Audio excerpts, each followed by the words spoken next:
Hey everybody, it's John DePietro for GreatSellingResults.com and TopEntrepreneur.tv, and we are here in the courtyard by Marriott Hotel in Orange, Connecticut. You can see it's a beautiful facility here, and our special guest is, once again, Mr. Dave Drucker. David, welcome back. Thank you very much. We had such great response from the last time you joined us here with emails from all over the country. I wanted to ask you a few more issues about the world of selling. And for those that missed the first edition, tell us a little about the media world that you're in right now. Right now, I'm in the radio world, and I'm in the kids marketplace, kids family marketplace, and doing a little radio, doing a little online, TV, and print, and doing multi-platform selling.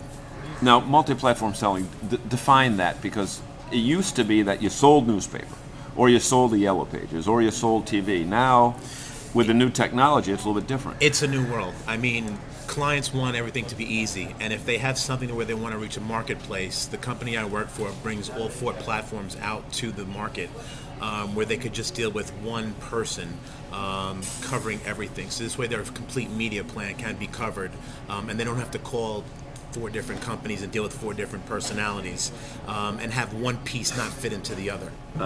David, so many times in the media world, it's numbers, numbers, numbers, and I've had so many media reps come to me, and I've worked with some that were great figure people, but they really weren't reading the mindset of the buyer.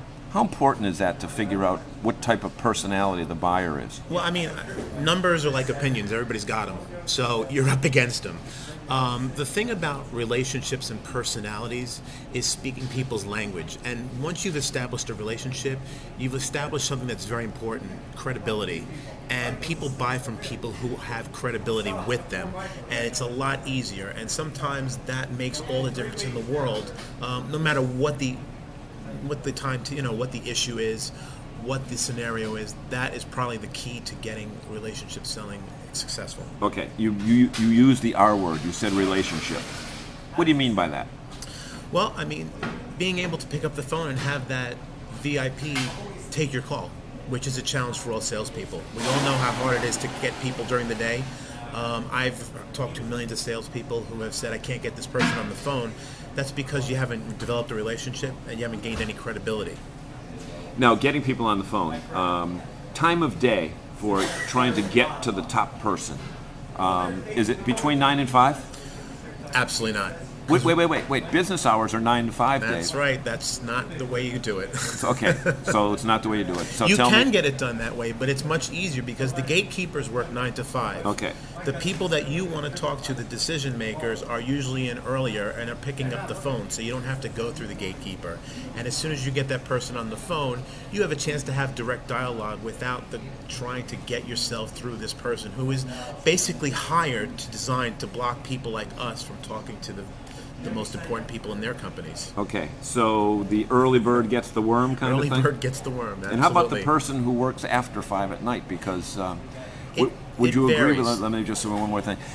Would you agree that the salesperson that has the 9 to 5 mentality is going to be soon a former salesperson? Absolutely. Mediocre at best. Going to have to wait to get that low-hanging fruit where you become an order taker. Otherwise, you're not going to be able to develop new accounts. You're not going to be able to develop new relationships. And relationships, it goes back to the R word again. More important than ratings, huh?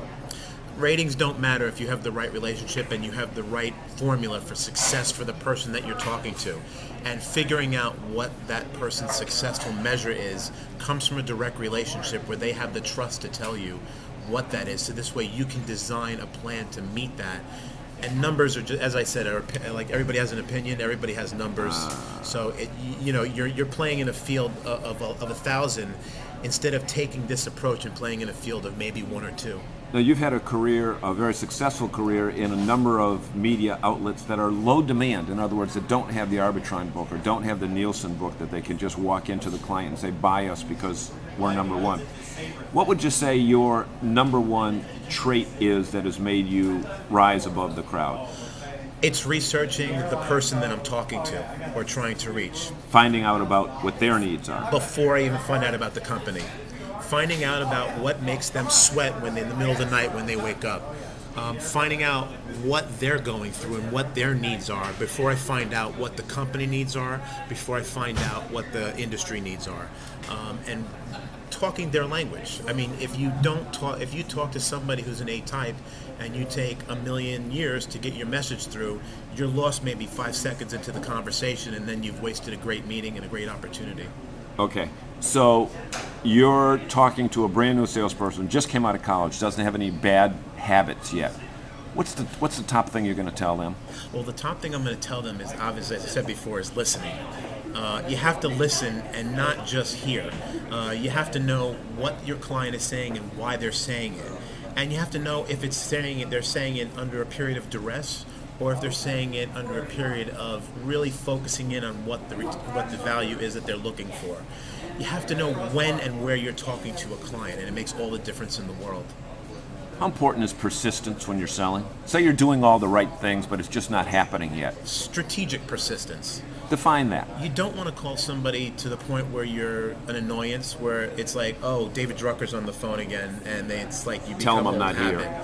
Yeah. You want them to know that when David Drucker's on the phone, David Drucker has something to say that's going to actually improve my position in the company, improve the value to the company, and he's worth talking to. And it's not always selling. It might be informing them of something within their industry just to give them knowledge, and then hanging up the phone and not trying to sell them something at all.